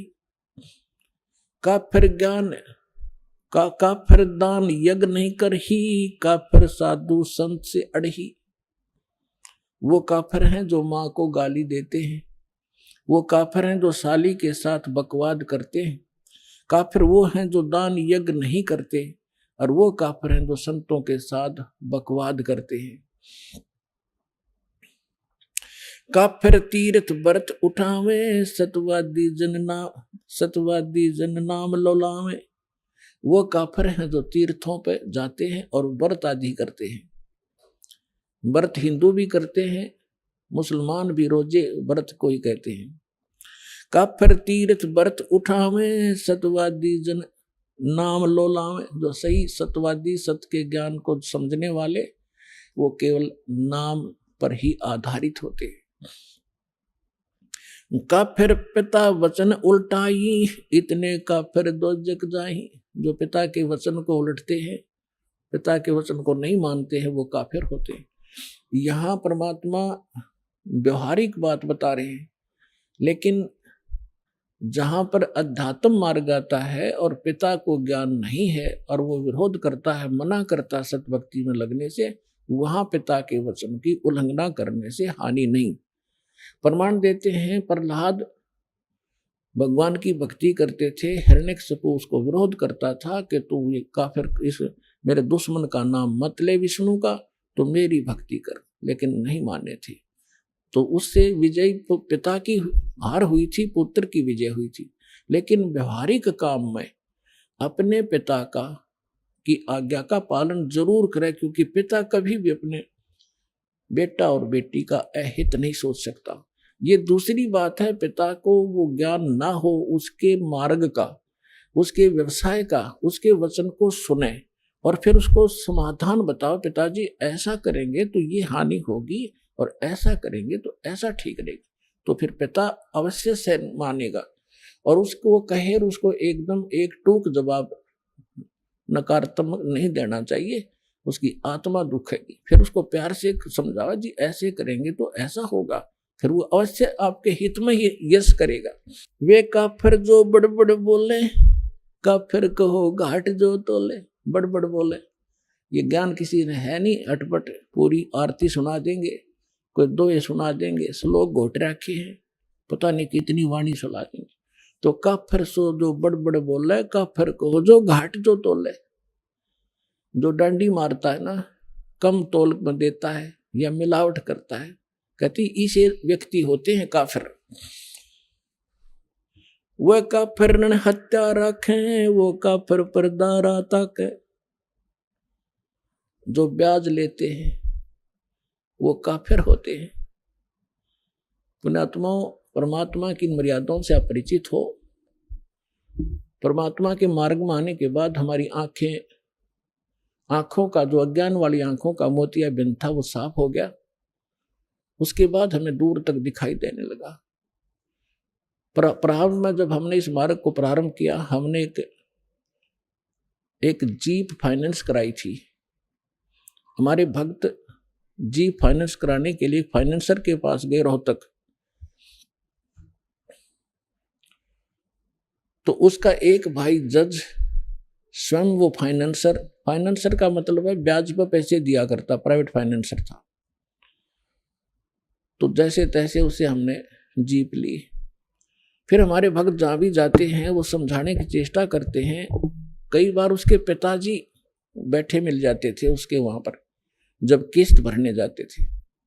तो जिक्र चलता था कि हम भी भक्त हैं, तो वो भी कहा करता हम भी भक्त हैं, हम भगवान शिव के, विष्णु जी के भक्त हैं, माता के भक्त हैं, हम भी भक्ति करते हैं। हमारे भक्त समझाया करते, जी ये साधना ठीक नहीं, आप हमारे गुरु जी से दीक्षा लो। वो कहने वाह भाई वाह, आज जो सुख मेरे घर में है ना, किसी के पास नहीं। एक बेटा जज लगा है, बेटे की पत्नी जज आई है, लगी है, और एक पुत्र ये फाइनेंस का काम करता, आज मेरे जैसा सुखी नहीं। और पुण्यात्माओं, दास बार बार परमात्मा के विधान से परिचित कराता है आपको कि जब तक पूर्व जन्म की बैटरी चार्ज रहेगी, चाहे चार्जर ठीक भी ना लग रहा हो, चाहे वैसे किसी बिना बिजली के स्विच में ला रखा हो और न सोचा चार्ज हो रहा है, जब तक वो बैटरी चलेगी तो सब सुविधाएं उपलब्ध होंगी, पंखा भी चल रहा होगा, बल्ब भी जग रहा होगा। और जब वो बैटरी खत्म हो जाएगी, वह डिस्चार्ज होएगी, एकदम सारी सुविधा समाप्त हो जाएगी। अब कुछ दिनों के बाद पता चला, पेपर में आया कि उसी परिवार ने जो ब्याज लिया करते थे, और ब्याज भी 10-11%, थोड़ा को नहीं। अब ब्याज लिया कर, क्या हुआ कि पेपर में क्या आई, समाचार मिला कि एक जज, एक फाइनेंसर और जवाहरलाल नेहरू कैनाल में डूब कर मर गए। भक्तों को पता चला, वो भी शोक व्यक्त करने गए, क्योंकि हमारी किस्त कास्ट पूरी होली थी, फिर वो जान पहचान सीध की हो रही थी। तब पता चला कि उसमें उन्होंने कोई धार्मिक अनुष्ठान कराया था, कोई गुरु बुला के, और उस गुरु ने जो भी जंतर मंत्र किया, कोई कथा पाठ की, उसके बाद उसका बचा हुआ हवन के बाद वो बची हुई सामग्री, राख, फूल फाल चढ़ाए थे, वो पत्ते पूजा के फूल उठा के वो दोनों भाई फाइनेंसर और जज वो डालने गए थे नहर में, पानी में जल प्रवाह करने।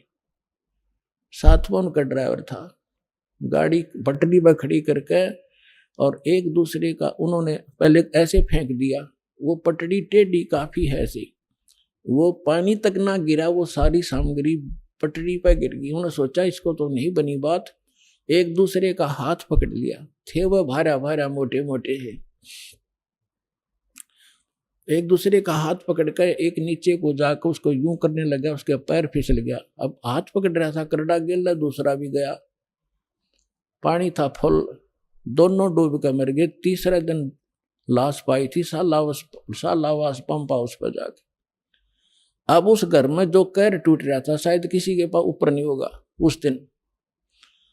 तो पुण्यात्माओं, यू काल रोल मार रहा अपनी, अब सतर्क हो जाओ, आपके पास समाधान है और सच्चा ज्ञान है, पूर्ण भगवान है।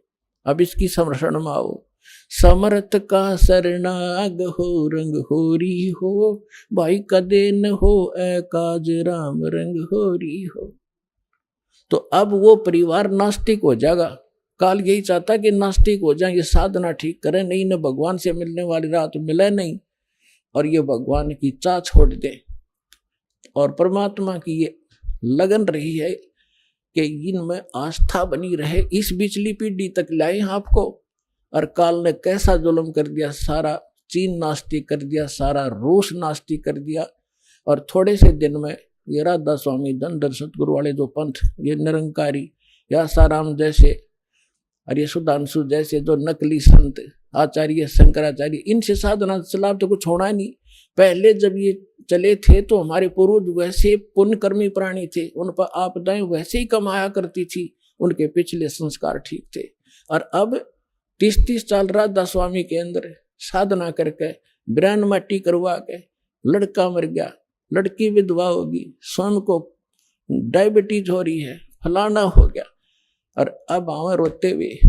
और पहले न्यों कहते बड़ा अच्छा काम चला करता शुरू में, वो तुम्हारे पूर्वजों के पुण्य चल रहे थे। अब वो बैटरी डिस्चार्ज होगी, चार्जर ठीक था नहीं क्योंकि साधना गलत। 500 नाम काल की और कोई साधना नहीं, खील भी ना बांटे, धर्म का नाम नहीं वहां पे। और अब ये थोड़े से जय मालिक दया ना करते अपने पे, और 50 वर्ष के बाद हिंदुस्तान में राम नाम कनिया नहीं रहो, यह गारंटी देता हूं। अब दया करी परमात्मा ने।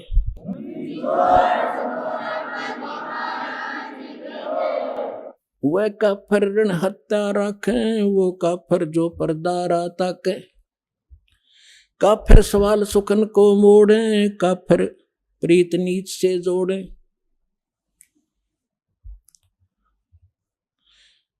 दोहा काफिर काफिर छाड़े हूँ, सतवादी से ने, गरीबदास युग युग पड़े, काफिर के मुख खे। वह काफिर जो कन्या मारे, वह काफिर जो बनखंड जा रे, वह काफिर जो लड़की को मारते हैं। अपने आत्माओं देख हमने कैसे जुल्म कर लिए। अब ये अल्ट्रासाउंड ऐसी बीमारी चाली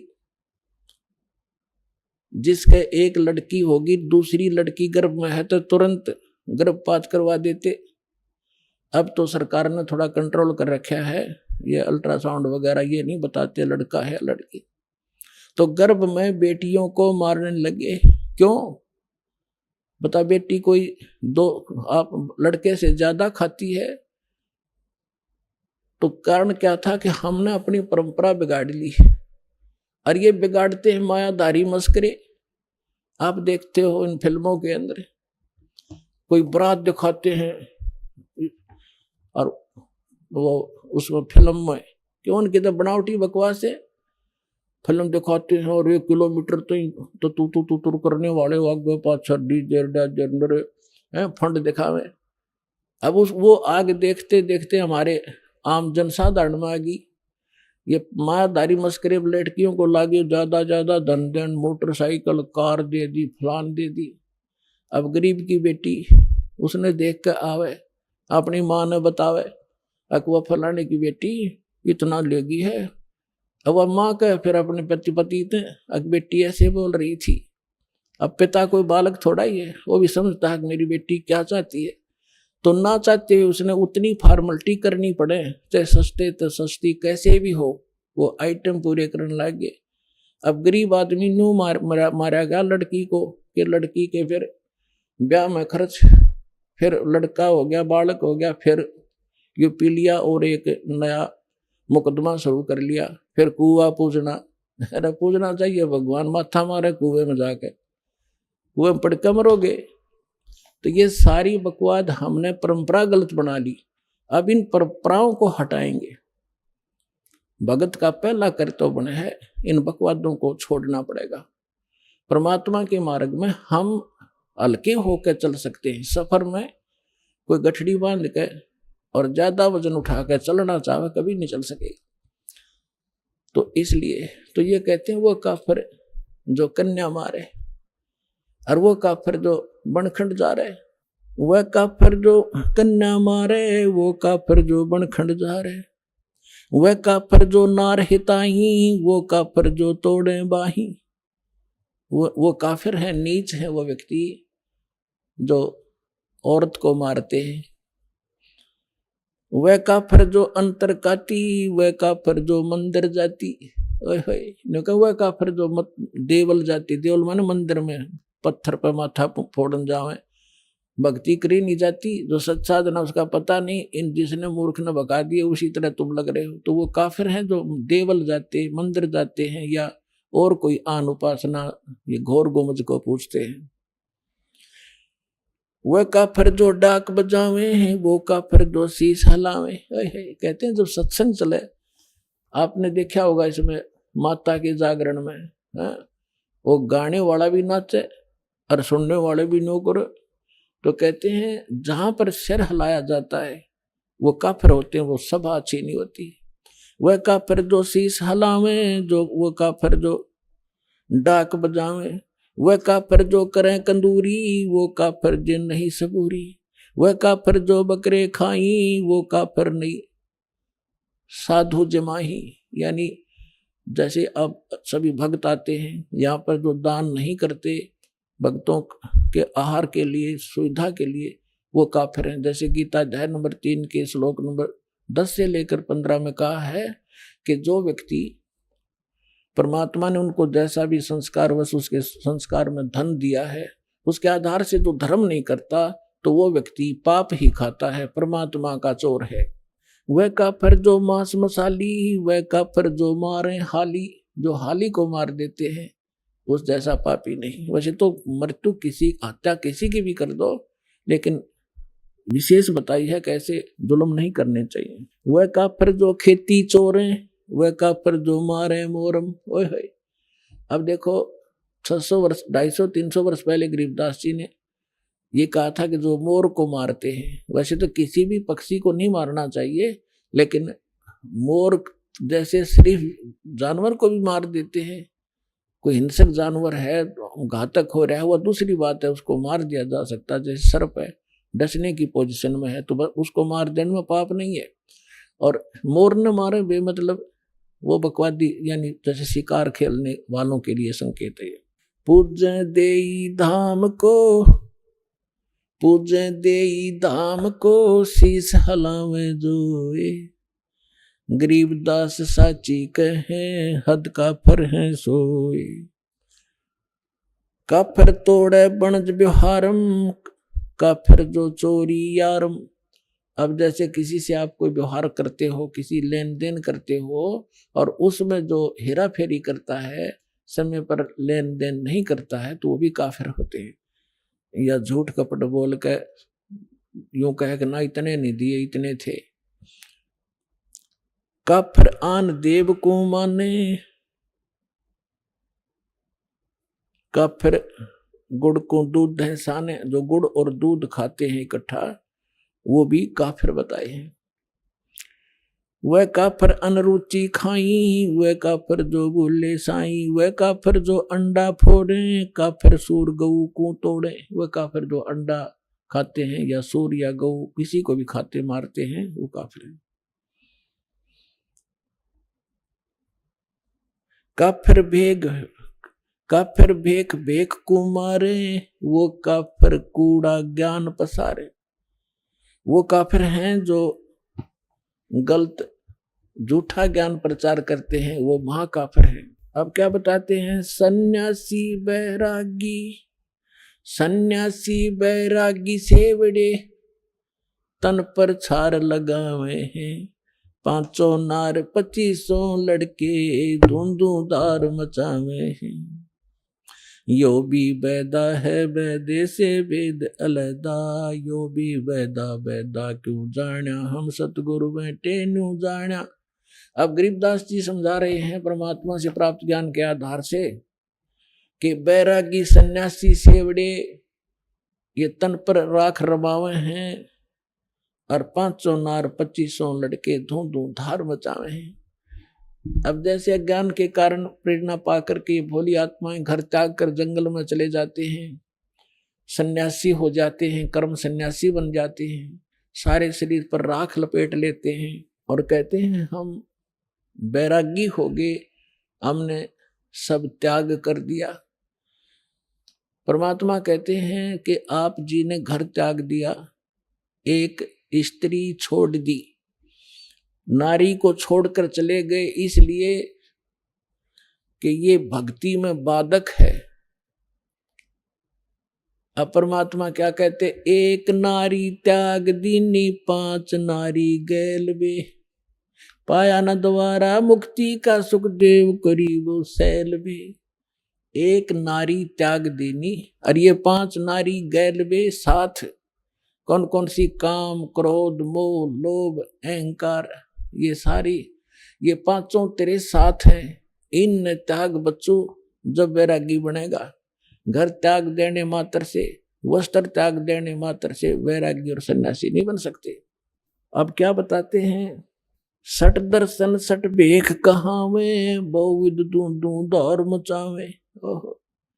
अब ये सट दर्शनी कहते हैं 6 प्रकार के, ये गिरी पुरी नागा वैष्णो, इनको सट दर्शनी कहते हैं। 6 प्रकार के भेख हैं ये, इन तीनों गुणों के पुजारियों के। सट दर्शन सट भेख कहावे, बहुविध दूं धार मचावे, तीर्थ व्रत करें तर बीता, वेद पुराण पढ़ते हैं गीता। यो भी बैदा है बैदे से भेद अलैदा, बैदा माने व्यर्थ, शास्त्र विरुद्ध है ये भी। तो फिर गरीबदास जी से पूछा कि आपको कैसे पता चला कि ये सारा व्यर्थ है? तो उन्होंने कहा कि हमको सतगुरु मिले, परमात्मा सतगुरु रूप में आए थे, गरीबदास जी को मिले कबीर साहब, इसलिए हमने पता लगा कि ये साधनाएं गलत है। 4 संप्रदा 52 दवारे, जिन्हों नहीं निज नाम बेचारे, माला घाल हुए हैं मुक्ता, ये सटदल हुआ बाई बकदा। कहते तीर्थ व्रत करें तरबीता, वेद पुराण पढ़त है गीता। और 4 संप्रदा 52 द्वारे, जिन्हों नहीं निज नाम बेचारे। अब गीता और वेद पढ़े और मंत्र जाप करें, हरे राम हरे कृष्ण ओम नमः शिवाय राधे राधे शाम मिला दे। बता खा कहिए। कहते हैं वेद पुराण पढ़ते हैं गीता और तीर्थ व्रत करें तरबीता। गीता मना कर रखा तीर्थ व्रतों को। 6 अध्याय के 16वें श्लोक में लिखा कि अर्जुन, ये योग यानी साधना, ना तो ज्यादा खाने वाले की और ना बिल्कुल ना खाने वाले की यानी व्रत रखने वाले की, ना ज्यादा सोने वाले की और ना घना लोग दिखावा जागने वाले की, ये कभी सफल नहीं होती। प्रथम अंजल संयम राखे, योग युगत सब सतगुरु वाखे।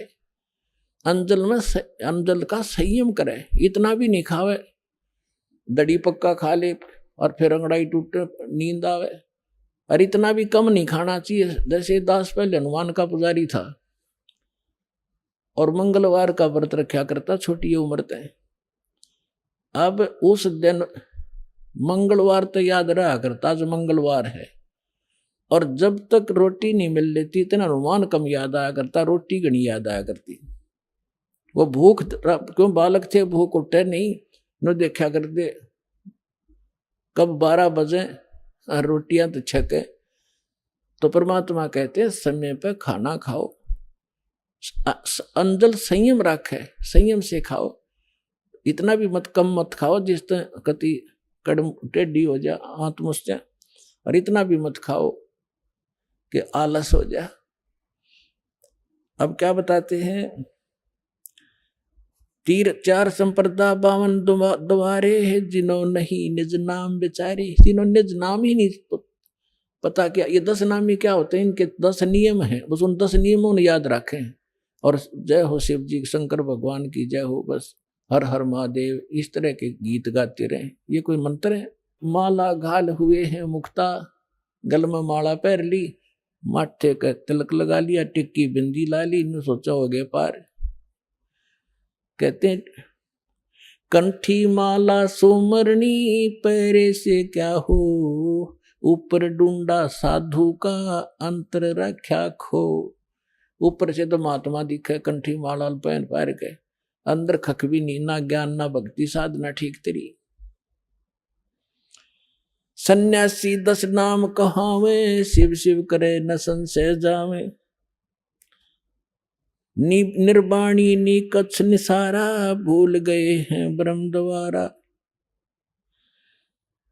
यो भी वैदा है वैदे से भेद अलैदा, यो भी वैदा वैदा क्यों जाना, हम सतगुरु बैठे न्यू जाना। गरीबदास जी की वाणी दास आपको सुना रहा है। अब क्या बताते हैं, कंठी माला और मृगछाला ये सिर पर जटा रखावे हैं, ढोलक ताल झालरी पीटे ताना री गावे हैं। ये भक्ति का साधन है। तन के योगी मन के भोगी, गुल्लर पेट पड़ावे हैं, गुज बीरज का मरम न जाने, ये बद्दर बेख बनावे हैं। करुआ और कॉपी न लिए जा, बनखड़ गुफा बनावे हैं, खुदा कुत्ती गट में दूती, फिर गृह द्वारे आवे हैं। तो परमात्मा कहते हैं घर त्याग दिया, जंगल में जा बैठा, सांझ तक कर देगा एक दिन पूरी, अगले दिन भूख लग गई गजब की, और फिर लेकर लोटा जोड़ी ठा गए, गृहस्थी के द्वारा होगा, दिए माई दिए माई। अरे घर में सारी सुविधा थी, समय पर रोटी खाओ, अपना धंधा करो और भगवान बजो जो मंत्र से ही दे रखे। काशी गया प्रयाग महोदय, जगन्नाथ को जावे हैं, लोहागर और पुष्कर पर से वहां द्वारका दाग दगावे हैं। यो भी वैदा वैदे से भेद अलैदा, वैदा क्यों जाना, हम सतगुरु बैठे यूं जाना। अब जैसे क्या बताया है, तीर तुपक तलवार कटारी, जमदड़ जोर बदावे हैं, हर पैड़ी हर हेत न जाना, वाजा तेग चलावे हैं। ये साथ जैसे एक बार कुंभ का मेला भरा था, ये तीनों गुणों के उपासक, रजगुण ब्रह्मा, सतगुण विष्णु, तमगुण शिव जी। तो विशेषकर ये एक बार कुंभ के मेले के पर्व का संयोग हुआ था इनके अनुसार हर की पैड़ी पे। और पुण्यात्माओं यहाँ गांव गांव में नगर नगर में देखा इन चिमटे गाड़ के, धोने ला कर, राख रमा के, बड़ी बड़ी जटा और माला पैर के, सोचा महात्मा पड़े होंगे।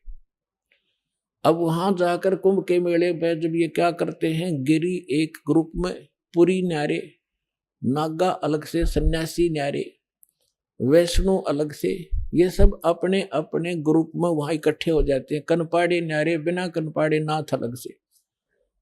और वहां ये क्या करते हैं कि जो समय होता है स्नान करने का, जिस भी सरोवर में ये बनाते हैं अपना जुगाड़ सा, तो हर की पैड़ी हरिद्वार में बन गया एक बार, बहुत पहले की बात है। तो ये स्नान करने के लिए वहां पहुंच गए अपने अपने ग्रुप में। जब वह पर भी लगी थी तो सबसे पहले नागा चले गए हर की पैड़ी पर, सब वो स्नान करने लगे, कई हजार थे। पीछे से वैष्णु साधु आगे, विष्णु जी के उपासक, और नागा थे तमोगुणी श्री शंकर जी के उपासक। अब वैष्णु ने कहा कि नागाओं पहले हम स्नान करेंगे, हम त्यागी और बैरागी हैं, हम स्वच्छ हैं, शुद्ध हैं, विष्णु जी के उपासक हैं, हम उत्तम हैं, हम सर्वश्रेष्ठ हैं। नागा कहने लगे हम सर्वश्रेष्ठ हैं, हम त्यागी और बैरागी हैं, और हम तन पे कपड़ा भी नहीं रखते हैं, और हम सब पहले स्नान करेंगे। अब वैष्णु साधु कहने लगे तुम काहे कि शुद्ध हो, काहे कि श्रेष्ठ हो, पशु की तरह नंगे फिरते हो, टट्टी के हाथ भी ना धोते, शरडो फिरडो, बाहर आओ तुम, पहले हम स्नान करेंगे। अब इस बात पर दोनों का झगड़ा हो गया। वहां इतिहास गवाह है कि उस समय ये जिनको हम संत मान्या करते थे 25,000 कटका मर गया, आपस में कत्लेआम कर दिया, गंगा का पानी लाल कर दिया इन्होंने। उसका विवरण दे रहे हैं गरीबदास साहिब जी के तीर तुपक तलवार कटारी जमदड़ जोर बधावे हैं, और हर पैड़ी हर हेत नहीं जाना। हर की पैड़ी कहें भगवान के प्रति श्रद्धा नहीं नालायकों की, हर पैड़ी हर हेत नहीं जाना, वहां जाते एक जलावे हैं और काटे शीश नहीं दल करना, ये जग में साध कहावे, और जो जन इनके दर्शन को जावे उनको भी नरक पठावे। ऐसे गुरु का चेला फिर ईसाई होगा जैसे ये जालिम है। तो इसलिए परमात्मा कहते यो भी वैदा है और वैद्य से भेद लेदा, यो भी वैदा। तो इस प्रकार पुण्यात्माओं आप इस सत्संग में आते रहिए और इस ज्ञान को बड़े ध्यान से सुनना, आजीवन आपके काम आवेंगी ये बातें। एक तो ये गाइडलाइन है कि ये साधना करनी चाहिए, ये ना करनी चाहिए। ये प्रमाण कहा हमारे सदग्रंथ साक्षात दास पैरेलल बताता है कि जो साधना श्रीमद् भगवत गीता में है वो उसके सत्र का ज्ञान, वो कंप्लीट नहीं है। कंप्लीट स्पिरिचुअल नॉलेज और कंप्लीट मेथड ऑफ वर्शिप सूक्ष्म वेद में है। वेद भी कहते हैं वो इनसे अलग ज्ञान है, और गीता जी भी कहती है कि वो ज्ञान अलग है जिसमें कंप्लीट स्पिरिचुअल नॉलेज है। सभी यज्ञों की, धार्मिक अनुष्ठानों की विस्तार से जानकारी हो भगवान ही बताता है करके, और वो तत्वदर्शी संत के पास है, उनसे पूछो। तो भगवान कबीर साहब है 600 साल पहले वो बताए गए थे उस सूक्ष्म वेद को। ये तत्वदर्शी संत ये दास है, और अपना कल्याण करो।